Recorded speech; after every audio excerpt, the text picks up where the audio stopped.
Okay, so I'm on like 3 hours of sleep, kind of out of it, but I definitely want to get this thing done. So if I look deshelved at all, that's just it comes with the territory sometimes of staying up late working on projects.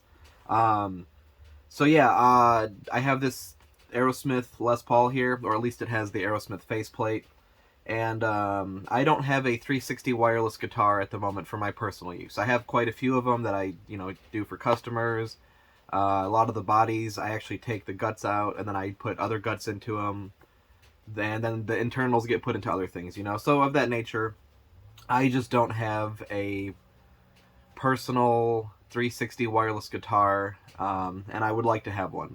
So I want to make more or less like the ultimate guitar for console. I did one a while back for PlayStation 2 for a wireless guitar that I made, special features on. I did one for the Wii guitar. It's actually funny enough, also an Aerosmith guitar that I made like the ultimate Wii guitar for myself. And I know Moose did, Guitar Hero Rocks. He did the ultimate like console guitar as well with a rock band guts and all that, which is cool. I would love to do that as well soon. But I actually have an idea to make something a little bit different, but still double fret. But we'll get there when we get there. I don't want to say too much already. So yeah, so today we're going to be turning this, what I think is in really good condition, besides this green fret right here that I'll probably replace with a different green fret. Just the ultimate 360 guitar. It has stuff like the phone jack cover, it has the battery cover, the back isn't all scratched up, and it's never been taken apart before. I think in my testing the strum switches were bad. The listing said the fret switches were unresponsive. That's kind of typical, but in my testing I didn't see that. We'll be making a connector. So this will be a two-part video, and today I'm going to be focusing on just converting the AA batteries to like a battery pack with a USB-C charging port. I've been doing it for a while now, a couple 5 years or so. But I haven't been doing USB-C port chargers. I made my own like audio jack style or like just micro USB and stuff like that. So we're gonna worry about doing the strum switches and the neck plug part 2. That'll be a little bit more involved because I did promise a few people I would show you guys how to do the D-sub connectors like Matt KC. I don't mind his mod and all, but he kind of just like put the connectors in the guitar and they're floating, if you will. The way I do it is I actually epoxy them in place, and I think that holds up a little bit better. And it's actually easy to make multiple necks. Like I made for Dan Phillips, I made 2 different necks. I do believe I used the World Tour connectors, but the method is all the same. And so you're able to make multiple necks from it, where if you did the floating style, it's kind of like mated to that one because of the way it just hangs there, I'm sure you could make multiple necks. I'm not saying you can't, but I take general ideas from people and then I kind of put my own twist on them. So yeah, so let's get this guitar apart. I'll get the faceplate off, all that. We'll get the guitar apart, and then I'm just going to get right into it on how to do the battery mod. So I'll show you first before we get super into it. What I bought here is actually RC car batteries. They're also for like airsoft guns. I noticed in the reviews in the description, but I was looking up RC car batteries for like the gasoline powered ones, and I think the electric ones as well. So basically, I'm going to use 2 batteries, even though only one's going to get plugged in. But I'm going to install both batteries because apparently, it even says right here for airsoft gel guns, water bead blaster. So maybe they're not for RC. Whatever. I'm going to put for RC cars just because it's easier that way. But what I'm going to do is I'm going to install both batteries into the guitar, and I'm going to hook up one of them to both the charger and the plug for the power. And then if the one battery ever goes out, because they claim these things go out after a lot of usage, which I don't really see that happening. I made a Game Gear with it. Like I made a Game Gear power back that I'll post a video of pretty soon once I get this out there. That I did the initial testing on, because those things take 6 AA batteries and it only lasts for like 4 or 5 hours. So I figured if I could do a battery pack with one of these things and have it recharging and all that. And even though I don't play the retro consoles very much, I've played it enough to where it works. It works really well. But I'm still going to install both of these batteries just in the event I ever do sell this thing. That way, if somebody says like, "Hey, the battery doesn't charge anymore," you literally take the bad one out, the other one's still sitting there, and then you just hook up the two plugs. Now this is not it's not super involved, but I will have to take apart this charger pack and modify it. I will also have to put a hole in the back of the body so you can see the charging light, just because I'm not going to add a charging light. But for now, let's get into it and let's just take the guitar apart.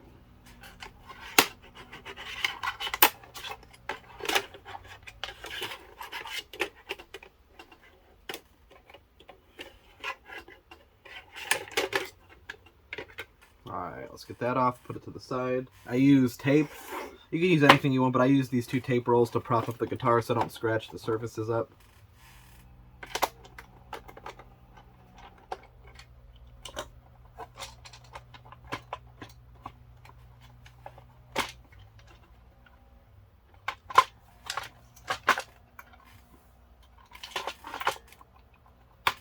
Okay, there's the back. Okay, so since I'm going to put both batteries in here, we'll leave this for now. We will be modifying this guy here and taking off some other stuff. But again, part 2. So I want to put both batteries in here. I'm probably going to put one here and one here. That way the weight is distributed a little bit better, but also because there's not space and stuff there. So we're going to cut these off.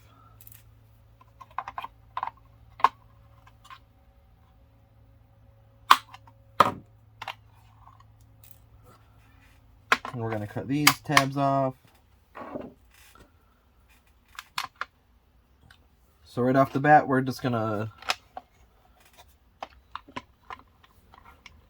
Alright, so what I'm going to do is I'm going to drill holes through there, and I'm going to put zip ties there. Okay, so time for my live commentary, which I don't think people seem to ever mind. There's never complaints or anything, and it gets the point across better than just throwing up some music or doing nothing at all. I did the best I could talking through most of the build as I could. That way I'm getting it live as I'm doing it versus trying to think of what I said after the fact. It's also better than having like an earphone in my ear and listening to myself speak and then talking back again for it. So here I'm just drilling the 4 holes for each battery, really for each zip tie for holding the battery. One, I marked out the holes, and this one I kind of just winged it, and I was like, you know what, I'm just going to drill these holes, and then I will get the zip ties in place. I mean, not too big of a deal. I also countersunk them with a countersink bit. Now, I need to put a ridge.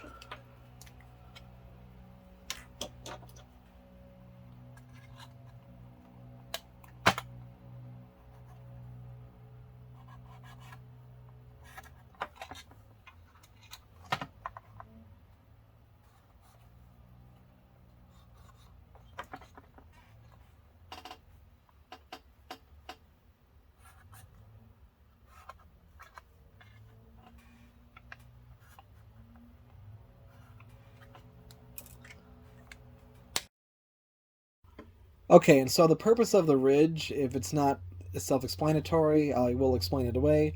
So again, so the purpose for the ridge is that I want the zip ties to sit flush when they're in place and tight. This way it allows the faceplate to also be flush and not bulgy or anything, and really the biggest thing isn't more than just the aesthetics of it looking bulgy. The issue would be that the faceplate wouldn't clip in properly if it was being held up. The tolerances for everything to fit in place on these stock guitars, like the faceplates and everything, is pretty low.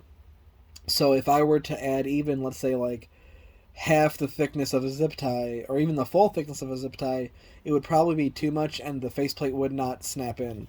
So after doing this 4 whole times, I wind up just cutting everything out. I did countersink a little bit more, and it gave me just the perfect amount of like a hole and depth wise that I was able to put each battery in, and again that the zip tie is on the outside, or the front of the body is now flush with the body itself.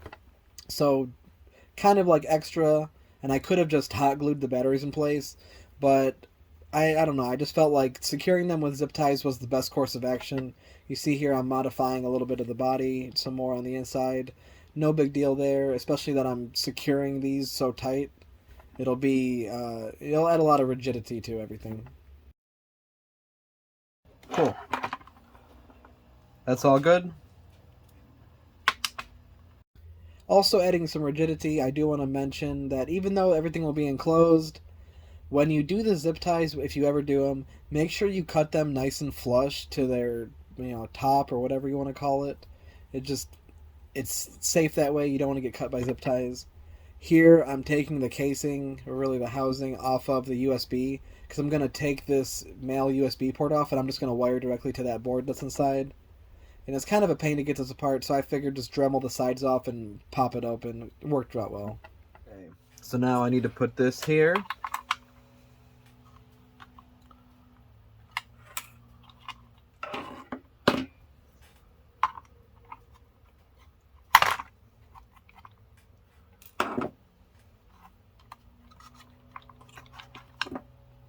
That's not too heavy.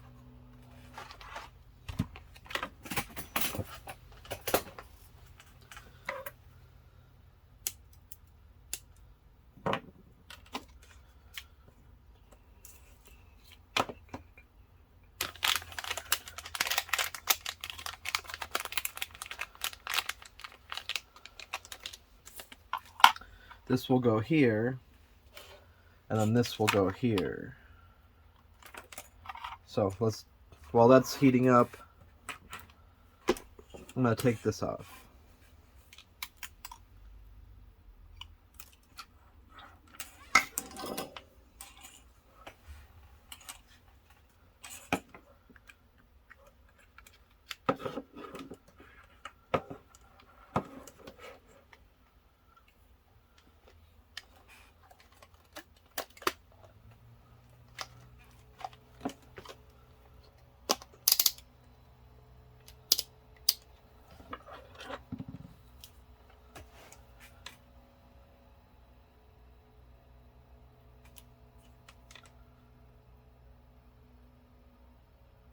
Okay, so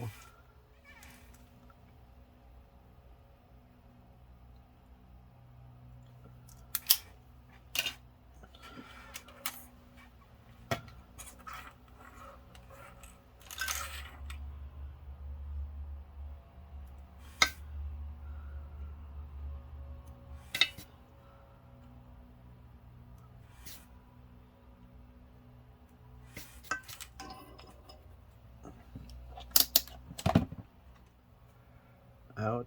No, so I do have to do it like this.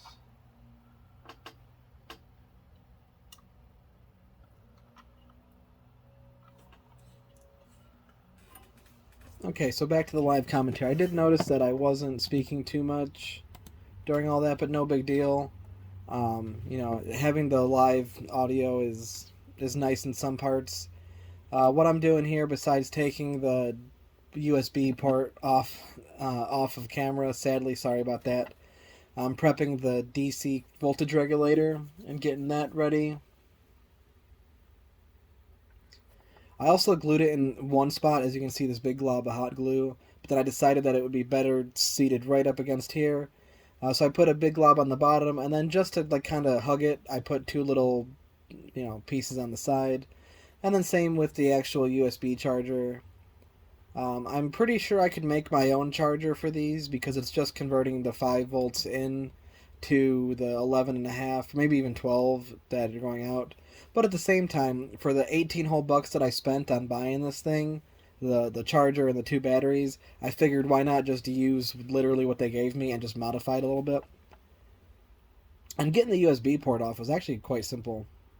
Now, something that I did have to do off camera because I made it a while back, I made a USB-C, as you can see here, I made a USB-C port that I was going to do for another build guitar for a customer, but then I realized that they're right-handed where I'm left-handed, and that at a certain angle of the guitar, the USB port, like the actual data port, not just for charging, it would be hitting their leg. And I didn't want that to happen because obviously it would damage the port over time, or it just wouldn't give them the proper angle that they're looking for.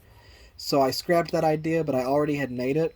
So I figured, hey, this is the perfect guitar for that, since it can go right where the connect button is. I took the old phone jack off that, while it does work, essentially, in theory it works, it's not necessary, and I'm not going to make it work. I'm not going to wire it to the board or anything. I'm not going to make a foot pedal, for it.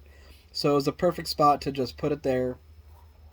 And I like how it turned out. And on top of epoxy, I also screwed the board down to the, like, both circuit boards together. Epoxy's good enough, don't get me wrong, but just for that added protection, because I'm constantly plugging it in and out.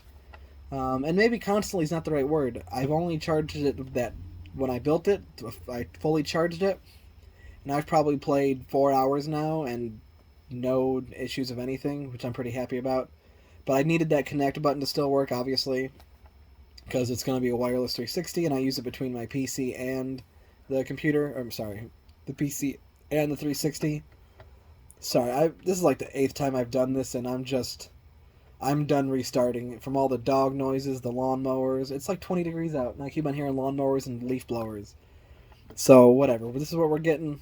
Apologies that it's not the best. I just wanted to get something done before Thanksgiving. And part 2 is really where it's at. When that comes out, that's going to be like the more important aspect of this build. This was just showing that you don't need AA batteries for a guitar anymore.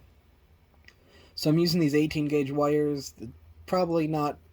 It's maybe overkill to use 18 gauge, but at the same time, I felt like it was appropriate enough. I'd rather them be oversized and cause no damage than be undersized and heat up and cause a fire or anything. And I don't have a fuse in here, which I should have done, but hindsight's 2020. So there's no fuse in here, so I just wanted to make it as reasonable as possible. And since we're putting that 5 volts and whatever, like 2000 milliamps, so 2 amps, into that little board, I wanted the wires to be, appropriate for it.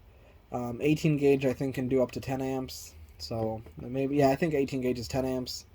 So that would have been more than enough there. And since I'm not using the data on this USB, I just needed to wire the 2 for power, and that's about it. Okay, so now if I were to plug this in,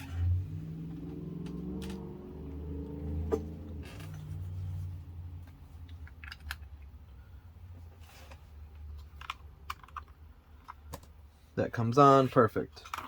If I flip it, perfect. So that's working.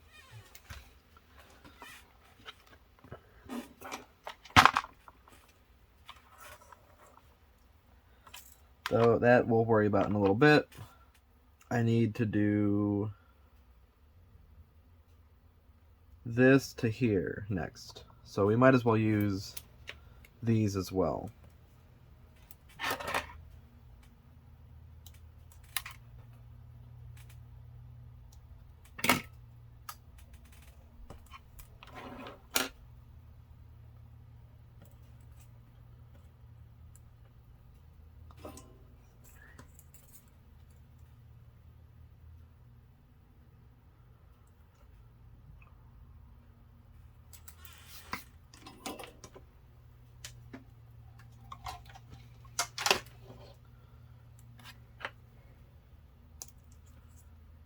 So yeah, here, pretty straightforward. I just extend the plug itself with these wires.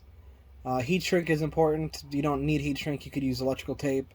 But solder and heat shrink is truly the best way to mend 2 wires together. Or mate, rather. I mean, mend is probably a correct word, but mate them together. My brain is absolute mush after recording, what, half hour, 20 minutes, over and over and over. And the dog's still barking. I don't know if you can hear that or not, but the dog's still barking.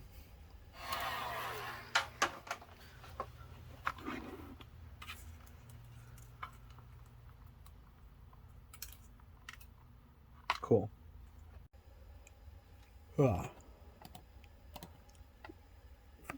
So yeah, I'm speeding this up a little bit just because it was more... I mean, as much as I knew what I was doing and I knew what I was going for, I was taking my sweet time getting it done, making sure that it was going to be fine. And right about here, I realized... One problem. I need a switch. I need an on and off switch.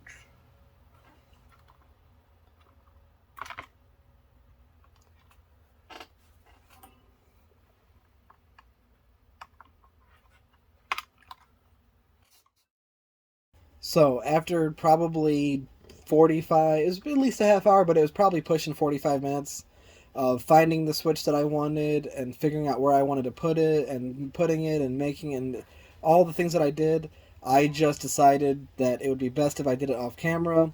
So what I did is I actually removed the headset jack and I just took it all apart. I removed all the cabling, the wires. I took the actual circuit board out and I dremeled like a circular hole above where it went, and I tried to mate the hole at the bottom with the hole at the top. You know, kind of make like just a circle where the switch would fit in. You'll see at the end here. I did do a pretty good shot on the side of the guitar where you'll actually see the switch itself. But I figured I wanted it to be hidden away and not sticking out of the side of the body. So that was just the best place for it.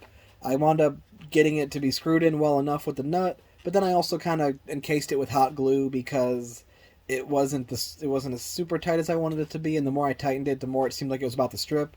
So I did all that with hot glue, got it in place, and now that I've played the guitar, I really like where it's at, and I don't mind it at all. I also, just in a second here, I cut this zip tie because I figured it was going to be a lot easier to zip tie this cable, do a little bit of cable management, you'll see. And I decided to zip tie this cable against the battery. That way it would have no chance of getting caught in this clip right here from the faceplate.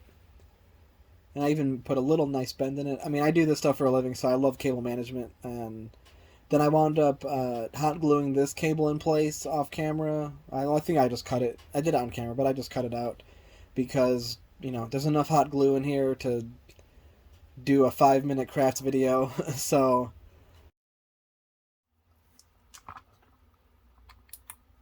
okay, so now what I'm doing is I'm using my meter, and there's a little like potentiometer on the top with a screw that I need to match the output of those two AA batteries, and that's right around 3 volts. It can be a little bit more, a little bit less. It doesn't have to be perfect. As long as it hits right around 3, that'll be perfect output for the body.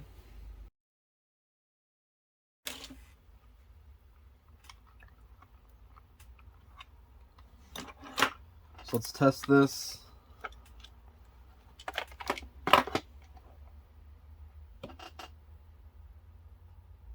Cool. That works. Then if you want to turn it off,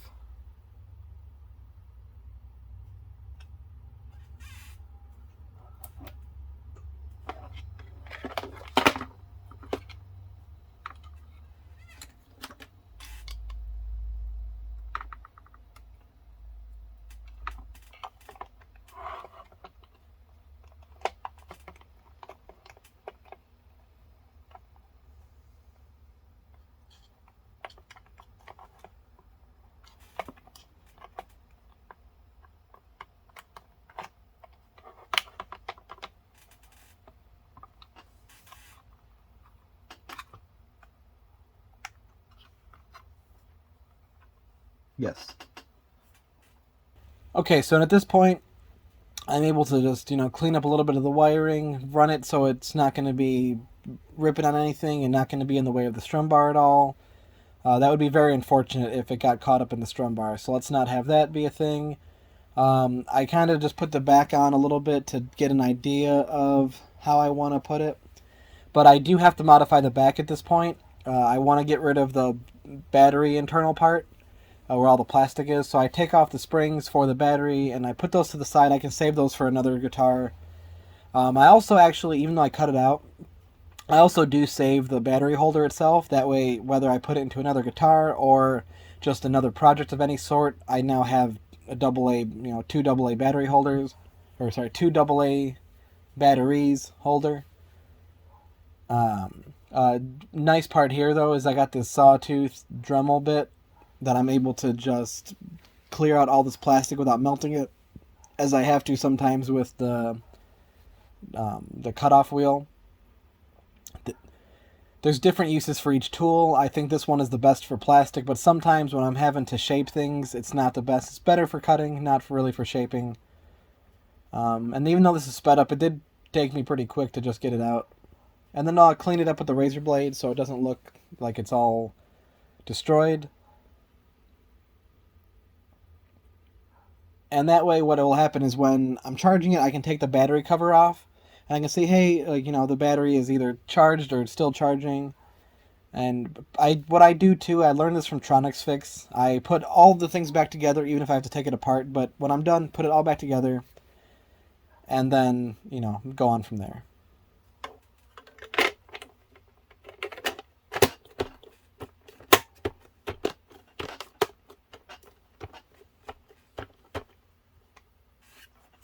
All right. Okay, so I'm charging it now. So you can see there's the charging indicator. It's better than drilling a hole through the body, even though I did kind of dismantle and cut the battery pack out. But yeah, no, it's not too bad. It's nice and sturdy. I like the feel of it all. I like that from the outside, it kind of doesn't look like there's any difference. Instead of putting like a switch on the outside, it's more recessed in. You can see it from the side. But then there's the switch there, which is necessary, or else the battery just is always on, powering that DC voltage. The DC voltage regulator, rather. But yeah, so there's part one of making the ultimate console 360 guitar. That's just the charging part of it. It kind of goes into my wackiness builds, if you will. Because even though it's very practical, like, don't get me wrong, this is a very practical, probably the most practical that I've done so far.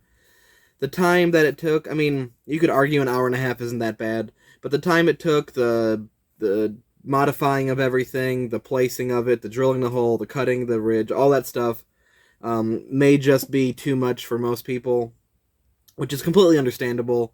But as I said, I want a guitar that I can just play forever, and just have for 360. I've been playing a lot of 360 lately, doing a lot of testing on people's guitars, but I would like to have my own guitar. Another cool thing is, when I did the testing, if I hadn't mentioned, with the Game Gear, it was like 4 hours solid that I used. I just literally left it on like the demo. The games have a demo in the beginning that this plays through.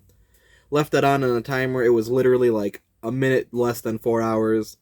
So I think that with this, the life is going to be very significant before I have to recharge it again.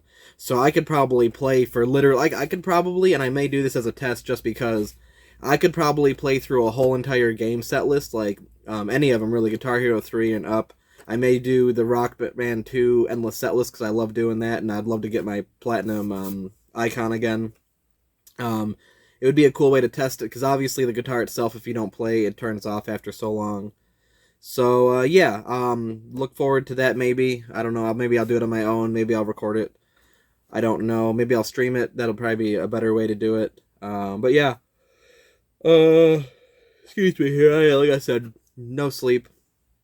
But now look out for part 2 when I do the strum switch, which is really more just a quick whole 5 second. I mean, it literally takes like 5 seconds to take the switch off, another 5 to add it on. Not too bad there. But the real big part 2 is going to be the neck. We're going to make that D-sub connector neck, so look out for that. And then we will have my ultimate 360 controller. Now, I should say that you would assume, since I'm a lefty, that a lefty 360 controller is the ultimate. And while I do make while I do make lefty guitars a lot, and I love playing with them, I'm just so used to playing with a regular standard controller for the past 16 years that my muscle memory is tied to using my palm against the whammy versus my fingers down below. So to me, an ultimate guitar for myself would be just a standard one. I am going to be making 2 lefty Les Pauls here in a minute. One for somebody that's Ascendant, and another for Lefty God 999, my homie Brad from back in the day. So yeah, so look out for that. So I know people are looking to get lefty videos and get an idea on how to do that. I'm going to be doing probably like a 3 different ways type of thing. Like very simple, more exaggerated, and then like the proper, long, tedious way that I do it. So yeah, look out for that. As always, I appreciate you guys, and check out part 2 when it's posted on this guitar here. Thank you.